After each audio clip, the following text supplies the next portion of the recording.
Eu queria agradecer, né, ao Clima Info, a vocês todos e todas, agradecer também a turma aqui da área de comunicação, tenho amigos aqui, o Miguel, o grande jornalista. A minha apresentação hoje é meio complementar mesmo com a da Joyce, porque ela tem um viés, a pedido até do Clima Info, mais econômico, né, que a gente pudesse falar da economia do conhecimento da natureza, assim que veio a temática para eu abordar.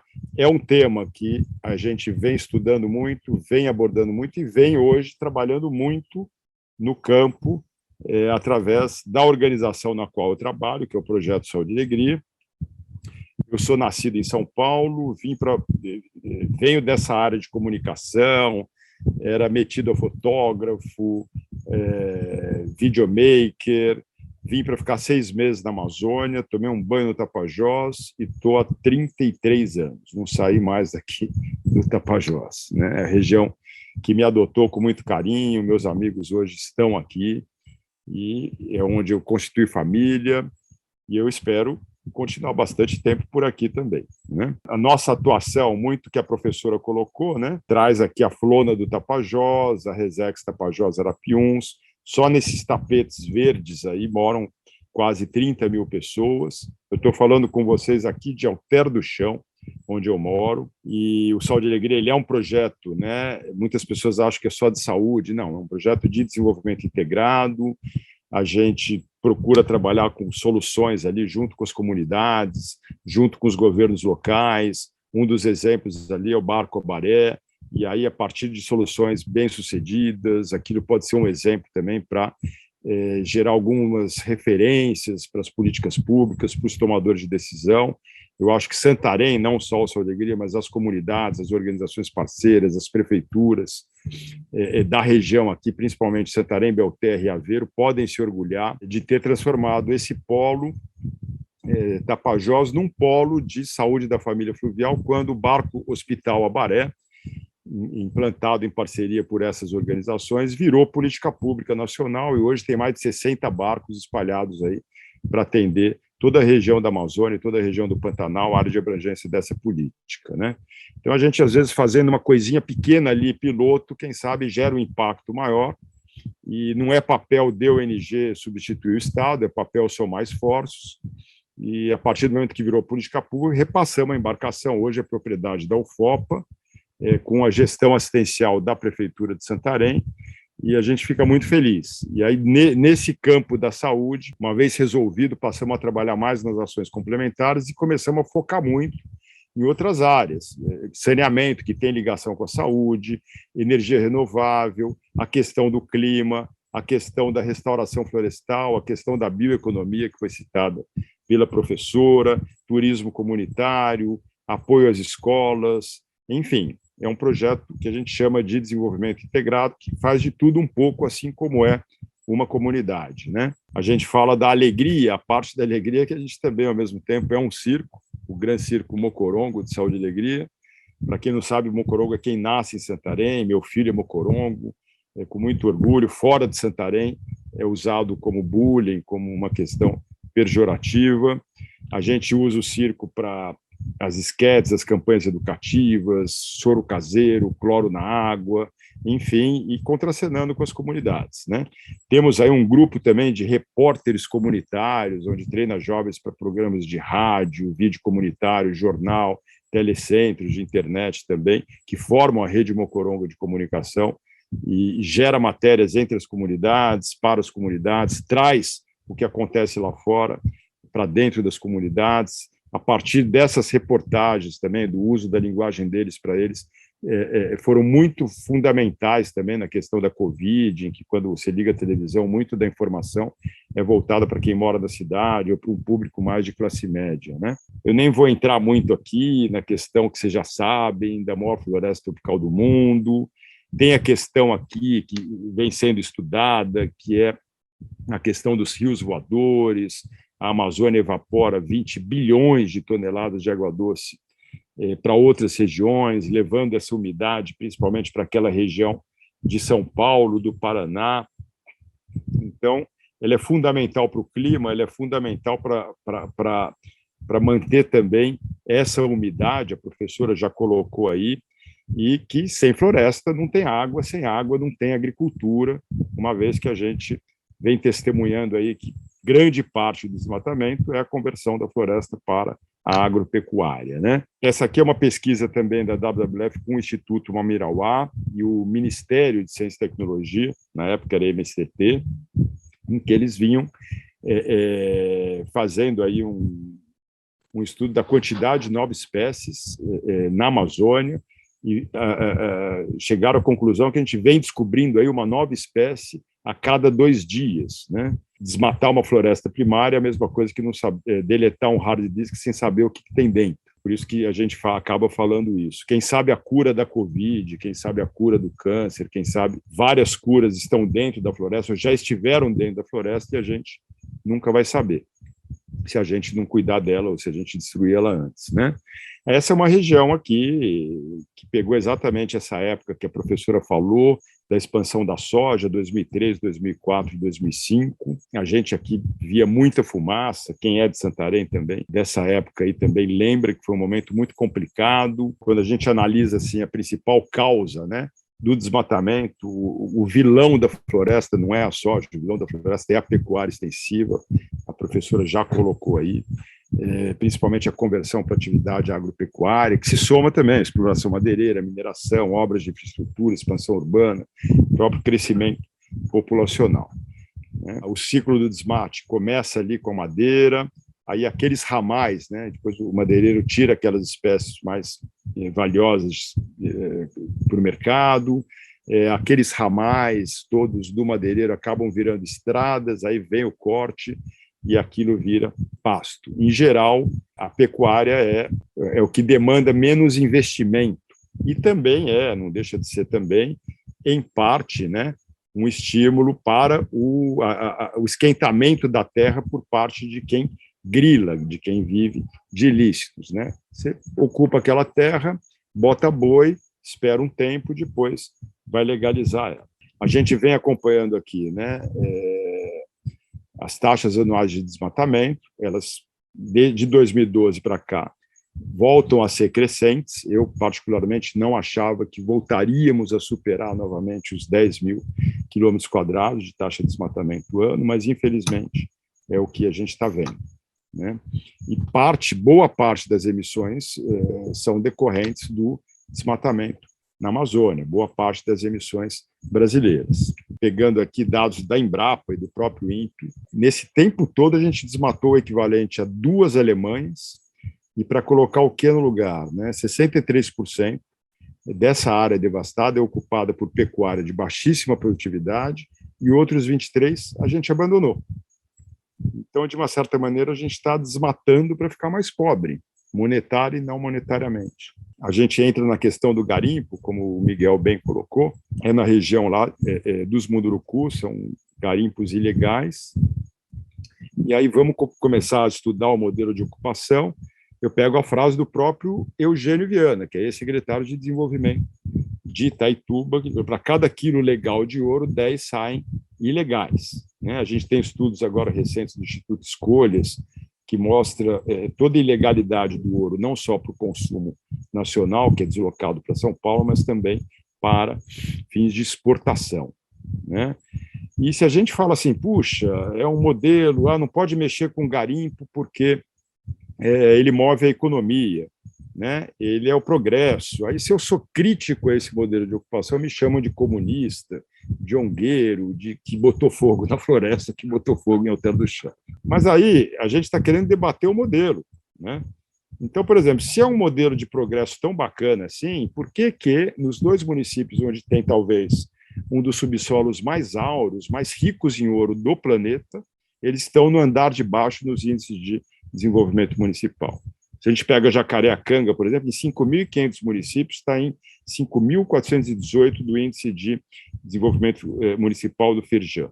A gente está extraindo ouro, esse ouro não arrecada imposto, alguns poucos que se apropriam de um bem que é de todos os brasileiros, meu, seu, de vocês todos, né?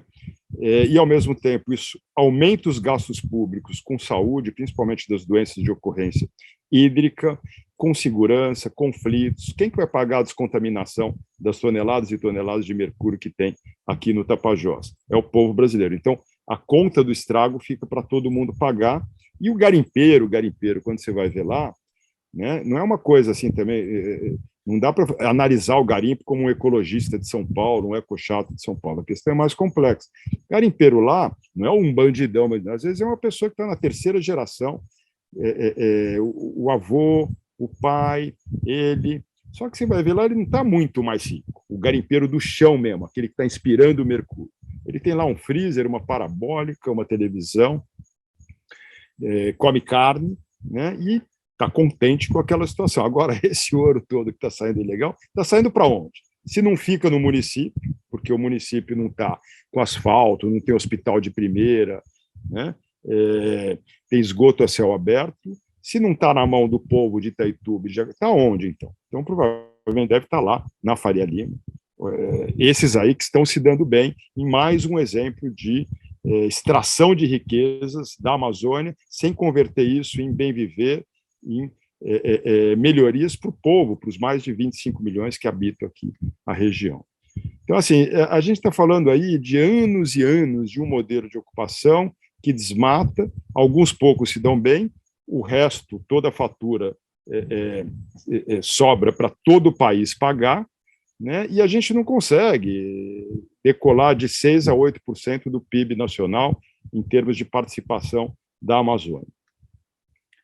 Se a gente esse é um estudo do Amazon, o Boom Colapso, que ele faz ali uma análise, principalmente dos municípios em que teve um boom de pecuária e madeira. Eles medem os indicadores, principalmente o IDH, antes de chegar esse boom, né, durante, quando está passando esse boom, e depois. E aí chega-se à conclusão que a diferença é muito pequena, principalmente o índice de desenvolvimento humano, antes, se a gente pega aqui nessa média 0,648, depois 0,659, com um agravante, né? Então, aquela região, aquele município continuou pobre, né? Teve muito aumento de conflitos, só que ele ficou mais pobre ainda do ponto de vista não monetário, porque aqueles recursos naturais, aquelas riquezas que tinham até então, eles não têm mais. Então, assim, eu chamo a atenção aqui para ter uma visão crítica, não é nem radical para um lado, nem radical para o outro, do atual modelo de ocupação e o atual debate. E aí, quando a gente fala de debate, é debate, guerra de narrativas, mídia, como é que se aborda um determinado assunto.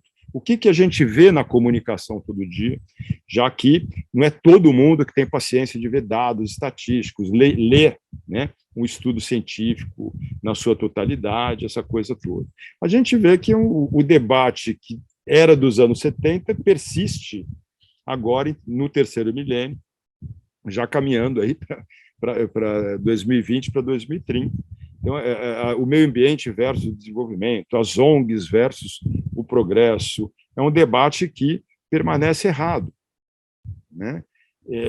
Ao a gente avaliar esse modelo de negócio, que é o agronegócio a qualquer custo, essa é a visão hoje de desenvolvimento. São os tratores alinhados, né? Os modelos e estrelas de desenvolvimento é Sinop, Lucas do Rio Verde.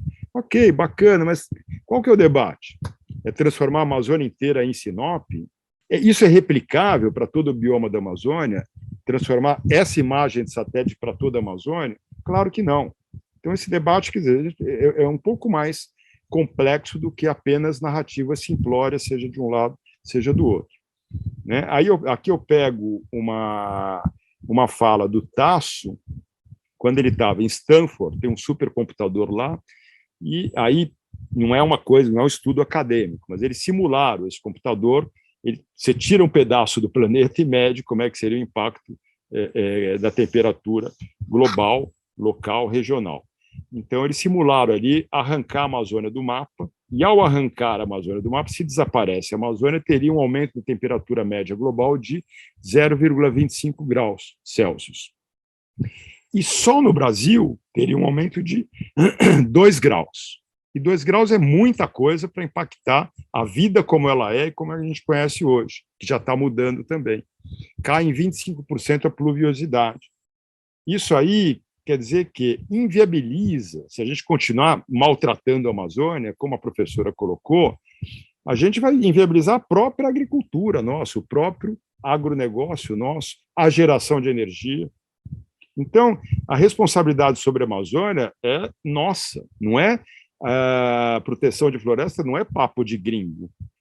Né? Proteger a Amazônia é uma coisa que quem tem que assumir isso é a própria sociedade brasileira. Inclusive, tem que estar na agenda, principalmente do eixo Rio-São Paulo, centro econômico do país e formador de opinião pública. Não adianta também para ficar olhando isso e aquilo. A maior parte da madeira ilegal não vai para fora, vai para São Paulo. Esse ouro vai para São Paulo. A gente precisa começar a olhar isso aí com mais atenção. A professora colocou bem também sobre o tipping point. Eu tive aí nesse painel com o professor Carlos Nobre, né, e, pegando as palavras dele, estamos próximos desse ponto de ruptura. Né? Estima-se, é uma coisa, ainda não é uma ciência tão exata, como bem colocou a Joyce, que ele pode chegar com um desmatamento de 20% a 25% da Amazônia, a gente está falando da Amazônia, o bioma pan-amazônico, né? E a gente está com 15% a 17%, na Amazônia brasileira já chegou nos 20%, mas a gente está próximo a continuar assim, de chegar num ponto de ruptura que não teria mais volta. Então, assim, o que a gente precisa discutir não é isso versus aquilo. O que a gente precisa discutir é que modelo de desenvolvimento a gente quer. Se é um modelo para alguns poucos ou para todos, se é só para já, para agora, ou é para sempre, ou se é um modelo para frente ou para trás. Quando a gente olha, a gente talvez vê o que a gente está perdendo, a gente talvez não esteja enxergando o que a gente está deixando de ganhar. E aí, assim como a professora colocou alguns caminhos, eu até tenho alguns que eu repito também, a gente precisa ter ali uma estratégia de ordenamento territorial das áreas protegidas, como ela bem colocou, aqui o próprio satélite já mostra, né? Não precisa nem desenhar, já está desenhado, e as populações que vivem dentro dos territórios indígenas ou unidades de conservação, de uma certa maneira, prestam um serviço voluntário. E, em troca, o que eles recebem? Recebem bala, doença de branco e mercúrio, né? Quando, na verdade, deveriam receber políticas de bem viver. Como o meu viés na minha apresentação é econômico, peguei um estudo da WRI que meio que valorou por alto assim, como é que seriam, nos próximos 20 anos, se fosse valorar, né, a importância dos territórios indígenas na Amazônia. Então, eles calcularam em torno de meio a pouco mais de $1 trilhão, só os serviços, por exemplo, com a conservação dos ecossistemas, da biodiversidade, da água, combate às erosões, o solo, enfim. Então, quer dizer, a floresta em pé também, em termos de serviços ecossistêmicos, ela tem um valor econômico imensurável, imensurável. Quando, na verdade, então, assim, é hora de parar de enxergar a floresta como algo improdutivo, em que não tem nada, é só uma selva vazia, com selvagens, que são as populações indígenas. É o tipo de uma miopia dos anos 70 que persiste em permanecer nos tempos atuais, não no seu todo, mas com boa parte da população, e muitos que estão, inclusive, com a caneta na mão e junto aos seus governos, né? Se a gente fosse fazer uma brincadeira aqui de comando e controle, porque já vimos aí experiências de comando e controle, por exemplo, na gestão Marina Silva, no primeiro mandato do Lula, em que ela pegou os piores anos consecutivos de desmatamento, em que era acima de 20 mil quilômetros quadrados, e aí meio que entregou para algo em torno de 7, 8 mil quilômetros quadrados ano. Nessa época, a gente teve uma redução do desmatamento com um boom também do agronegócio. Então, é possível, né, você ter crescimento com redução do desmatamento. É um dos mitos que a gente precisa quebrar. Às vezes, aqui, fazendo uma brincadeira, por exemplo, de se a gente quer realmente, de fato, combater o desmatamento, né? Você pode pegar, por exemplo, o CAR, né? Esse CAR poderia ser público, em que tem o nome dos proprietários e não só códigos, ter o CPF, saber quem é quem, né? E você pega os alertas, você localiza pelo satélite os alertas de fogo, aí você localiza. E aí você vai ver se aquele fogo está naquela renovação da pastagem, aí está tudo ok. Né? Se está numa área legal ou se é um fogo de desmatamento ilegal, ou que se está dentro, por exemplo, da reserva legal, ou se está dentro de áreas próximas ou dentro de unidade de conservação. E dá para você ter isso e transformar isso, inclusive, num sistema de multa de trânsito. Você manda para o proprietário ali a foto, que nem a gente recebe a foto de um radar, está lá a gente com a placa do carro, não dá nem para você falar que não era você. Né? O horário, a localização e tudo. Então, por exemplo, com a tecnologia, dá sim para a gente, inclusive, a um custo mais baixo, ter exemplos de comando e controle, por exemplo, muito mais efetivos do que o atual. Né? A gente antes não chegava a quitar nem 5% das autuações do IBAMA. Com o atual governo, isso aí ficou muito pouco. Aqui, se a gente pega em 2018, o sistema geraram 150 mil alertas, só teve ação em menos de 1.000. Então, quer dizer, se a mensagem é que o crime compensa, é óbvio que quem vive de ilícito vai aprofundar e continuar ainda mais, seja o garimpo, seja a especulação, seja a grilagem de terra, vou continuar me apropriando, pegando só para mim o que é de todos os brasileiros. Outro ponto é a eficiência agrícola, né? Para mim é fundamental quando eu falo assim, eu não sou contra o agronegócio, né? Eu sou contra o ogronegócio, a ilegalidade, o desmatamento ilegal, a grilagem de terra, uso abusivo de agrotóxicos. O que a gente cobra aqui não é nem socialismo, nem o que a gente cobra aqui é que se cumpra a lei está aí. Né? Se não é essa lei, então que o Congresso mude a lei, que se debata e que numa democracia, se a maioria muda a lei, mudou a lei. Mas a lei hoje proíbe determinadas atividades que, no caso da Amazônia, parece que a cultura do ilegalismo persiste, onde o legal é o ilegal. Então, se eu sou um madeireiro lá do Rio Grande do Sul, quero vir para cá e fazer uma coisa certinha, pagar direito trabalhista, plano de manejo sério, isso e aquilo, como é que eu vou conviver com o preço baixo da madeira ilegal? Ou eu quebro, deixo de gerar emprego, ou eu mudo de lado. Vou fazer que nem eles estão fazendo. Então, isso aí acaba afastando investidores responsáveis. Né? Quem começa a investir aqui na Amazônia é mais gente para alimentar a bandidagem, e não aquele investidor, aquele empresário que quer fazer a coisa certa. Então, por exemplo, a professora já colocou alguns exemplos, né? Se a gente pode crescer, que seja para cima e não para o lado. Existem exemplos como, por exemplo, a experiência em Paragominas, com algumas fazendas piloto, que chegaram até triplicar a produtividade, aumentaram a rentabilidade, reduziram as emissões de CO2, ganharam mais dinheiro, produzindo mais com a mesma terra e com menos pressão de desmatamento sobre reservas indígenas, unidade de conservação. Então, assim, o caminho é esse aí. Como a Joyce colocou também, não demanda tanto investimento assim, se você quer fazer pastejo rotacionado, né? Meio que ficar uma pecuária mais semi-intensiva, mais intensificada. Então, a gente, quer dizer, do ponto de vista econômico, tem caminho, né? Tem caminho. Então, se o governo quisesse mostrar que veio, poderia entrar com uma política robusta de plano ABC para toda a Amazônia. ABC é agricultura de baixo carbono. Isso não quer dizer que a Amazônia, o modelo econômico da Amazônia, a vocação de desenvolvimento ou vetor de desenvolvimento para a Amazônia seja boi e soja. Né? Mas, assim, você trabalhar a eficiência e a produtividade de uma certa maneira, uma redução de danos naquelas áreas agricultáveis que não tem mais volta.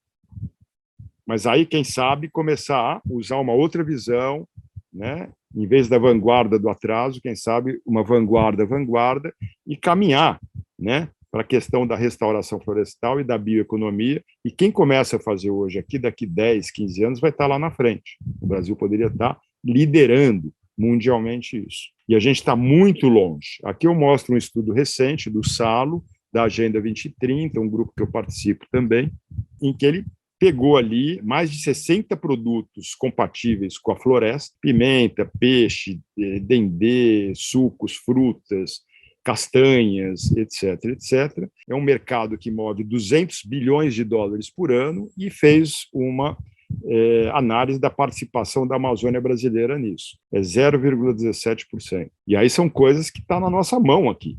né? Está na nossa mão aqui. Então, em vez de falar, vou libertar os índios fazendo projeto de lei de garimpo e mais agronegócio e mais boi dentro das unidades de conservação e dentro do território indígena, mais persistindo no modelo que deu errado, por que não pensar numa política que facilite os empreendedores locais aqui para poder estar desenvolvendo e exportando, inclusive, com apoio de políticas públicas, de estratégia, esses produtos compatíveis com a floresta.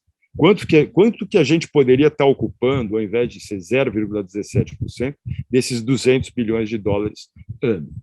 A título de exemplo, essa pesquisa também trouxe dados que a gente já sabia, mas quem manda na castanha do Brasil não é o Brasil, é a Bolívia. A Bolívia já superou o Brasil e a exportação de castanha do Pará há muito tempo. São questões aqui que a gente está deixando, né?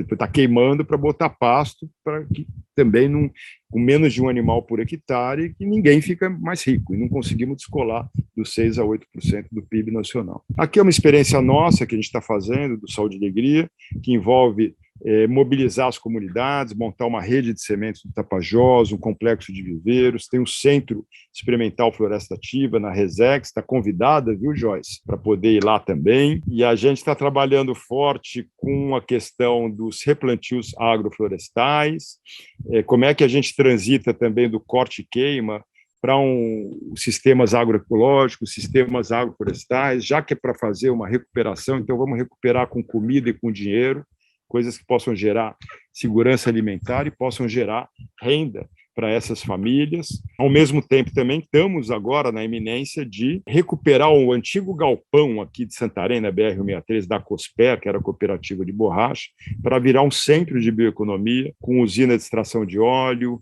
casa do mel, centro de sementes para venda, inclusive para a turma da soja, que está com passivo e precisa fazer recuperação diária, destilador de copaíba, enfim, como é que a gente pode estar agregando valor, em vez de vender a semente in natura, vender o produto processado. Aqui, eu fui visitar ali a turma da Copa Fruta, na região de Abaetetuba, eles já são fornecedores regulares da Natura, assim como o pessoal de Tomé-Açu, cooperativas comunitárias, né?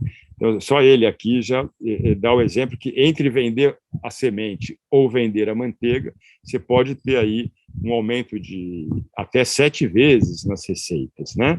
Olha aí, aqui é uma matéria do Estado, aí do Miguel, nosso querido amigo aqui, participante também, né, da universidade aqui, em relação ao murumuru. Murumuru era uma espécie que era derrubada para você plantar açaí em cima deles, porque também a gente tem que tomar cuidado para não repetir monocultura desse atual modelo de ocupação, né, em nome de um novo modelo, fazer os mesmos erros desse modelo arcaico, né?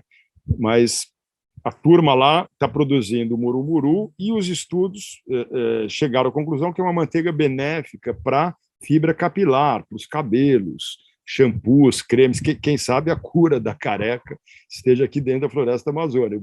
Já vou querer usar aqui, já está abrindo um buraco na minha cabeça, né? A ucuba é uma espécie sob extinção, porque ela vem sendo usada para uso madeireiro. Aí descobriu-se também que ela produz uma manteiga leve, uma das únicas ali, talvez, como matéria-prima para hidratantes mais eficientes, que não engorduram a pele. E aí o pessoal descobriu que manter ela em pé e processar o cubo e transformar em manteiga dá muito mais dinheiro do que derrubar a árvore e vender a madeira para virar cabo de vassoura.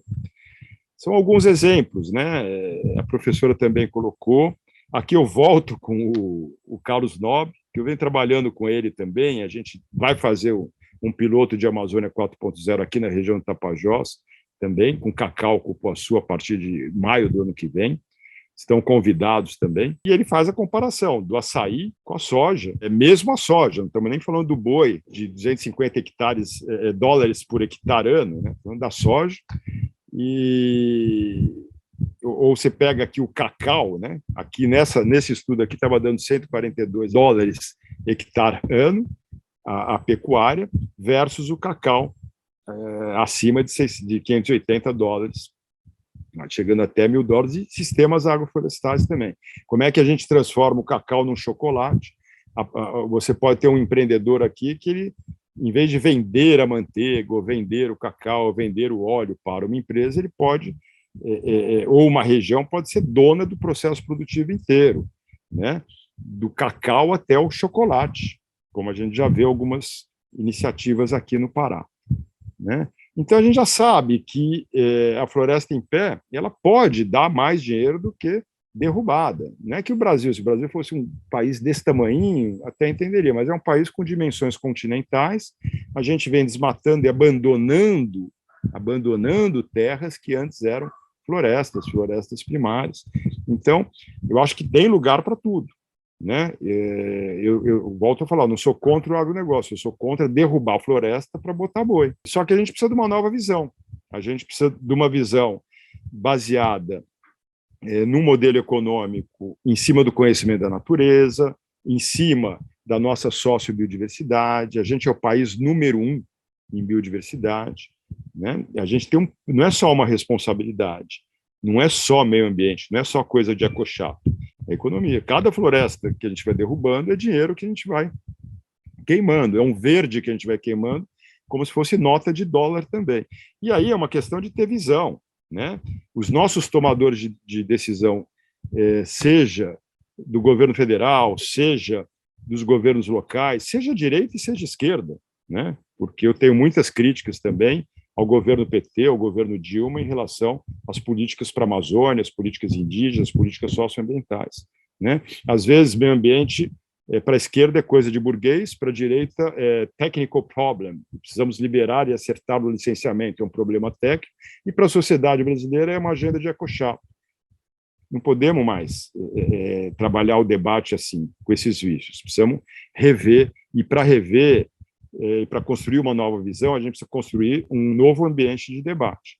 Por exemplo, quando eu falo que falta visão, olha só, dentro da política estadual do Pará, o estado em que a gente está aqui, se eu fosse vender andiroba, saindo lá da cooperativa da Canta, de Tomé-Açu, óleo de andiroba, já processado, né, para a fábrica da Natura, que são duas. A Natura tem uma fábrica em Benevides e a Natura tem uma fábrica em Cajamar. Benevides está próximo ali de Belém, 200 quilômetros, Cajamar está próximo de São Paulo, a quase 3.000 quilômetros ali de Tomé-Açu. Sai mais barato eu entregar o quilo do óleo da andiroba lá em São Paulo, a 2.800 quilômetros, do que em Benevides, a 200 quilômetros de Tomé-Açu. Isso já contando frete, combustível, tudo isso.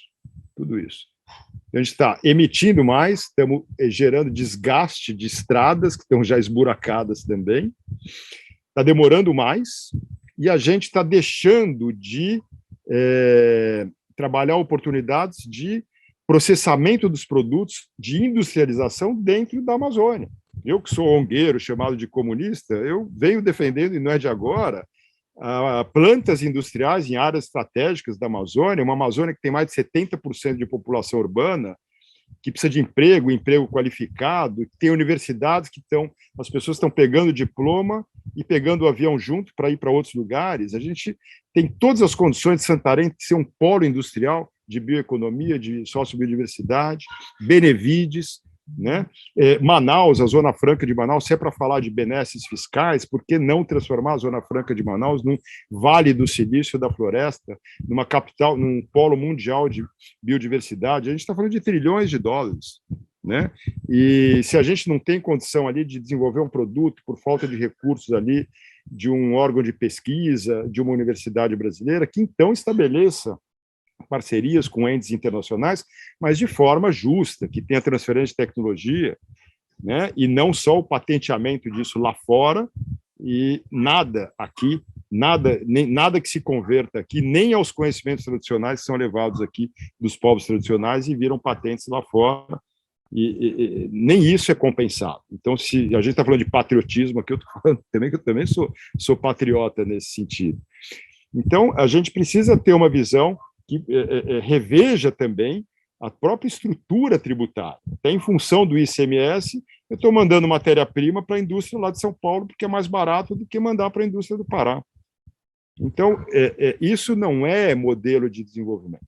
E aí, por fim, aqui, não existe também só solução ambiental se não tiver resposta ao social.